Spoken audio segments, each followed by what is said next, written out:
નમસ્કાર, અમારી news channel news for કાઠિયાવાડને લાઈક કરો, શેર કરો અને સબસ્ક્રાઇબ કરો. News for Kathiawad. નમસ્કાર.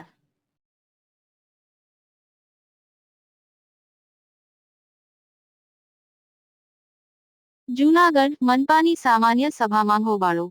વિપક્ષ કોંગ્રેસના નગરસેવકો દ્વારા ધરણા શરૂ કરાયા. સામાન્ય સભામાં ધરણા પર બેઠા.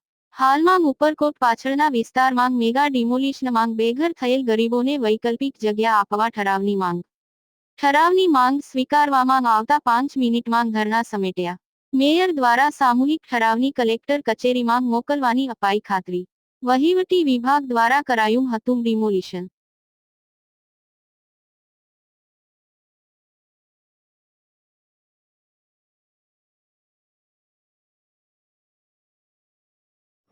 આજે મહાનગરપાલિકાનું જનરલ બોર્ડ મળેલ હતું.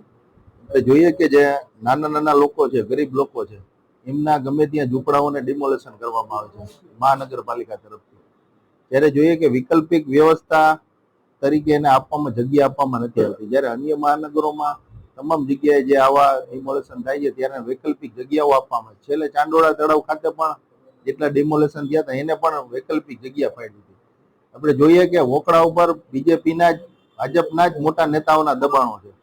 તો એ આજે જોઈએ કે છેલ્લા 3 થી 4 વર્ષથી એને દૂર નથી કરાતા. હાઈકોર્ટનો પણ હુકમ છે, છતાં પણ નથી કરવામાં આવતા.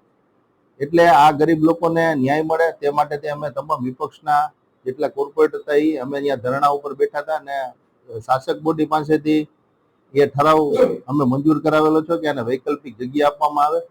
અને મધુરમ ખાતે ડોક્ટર બાબા સાહેબ જે આપણા બંધારણના ઘડવૈયા છે એમની એક પ્રતિમા લોકો દ્વારા મૂકવામાં આવી હતી કે જે ક્યાંય નડતર રૂપ પણ નથી અને ત્યાં આ જે વિસ્તાર ખૂબ મોટો હોય અને પ્રતિમા અન્ય જગ્યાએ હોય નહીં, કોઈ પણ કાર્યક્રમ હોય તો ત્યાં કરી શકે કે બાબા સાહેબનું ગમે ત્યારે હોય તો એનું એક નામ રહે, આપણા બંધારણના ઘડવૈયા છે.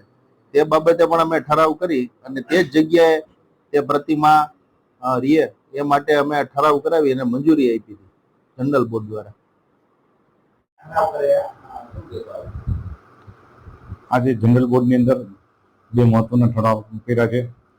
એક તો જે ડિમોલિશન કરી અને લોકોની જગ્યા જે દૂર કરવામાં આવી છે તેને વૈકલ્પિક જગ્યા માટે કલેક્ટરશ્રીને ઠરાવ કરી અને રજૂઆત કરવામાં આવશે કે જેથી કરીને આવનારા દિવસોની અંદર આ લોકોને વૈકલ્પિક જગ્યા મળે.